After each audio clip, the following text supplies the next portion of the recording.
So today December 12, right? അപ്പോൾ December 12 ആയിട്ട് ഇന്ന് നിങ്ങളോട് മിസ് പറയാനുള്ളത് എന്താണെന്നറിയോ? ഇത് മിസ് പറയാനുള്ളത് സ്നേഹത്തെ കുറിച്ചാണ് അല്ലേ? എന്താണ് സ്നേഹം? നല്ലതാണ് സ്നേഹം അല്ലേ? നല്ലതാണ് അല്ലേ? ഇഷ്ടം അല്ലേ? നമുക്ക് എല്ലാവരോടും നമ്മളെല്ലാവരോടും എങ്ങനെയായിരിക്കണം? സ്നേഹമുള്ളവരായിരിക്കണം. മനസ്സിലായോ? നമുക്കൊരു ശത്രുത ആരോടും പാടില്ല. എല്ലാവരും നല്ല മനുഷ്യരാണ്. മനസ്സിലായോ?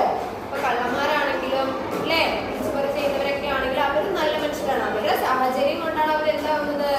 കള്ളന്മാരും കൊള്ളക്കാരൊക്കെ ആവുന്നത് അല്ലേ? അപ്പൊ അങ്ങനെയുള്ളവരെ കണ്ടാലും നമ്മൾ അവരെ എന്ത് ചെയ്യണം? അവരെ സ്നേഹിക്കണം. അതുപോലെ തന്നെ നമ്മുടെ കൂടെയുള്ളവരെ സ്നേഹിക്കണം. നമ്മുടെ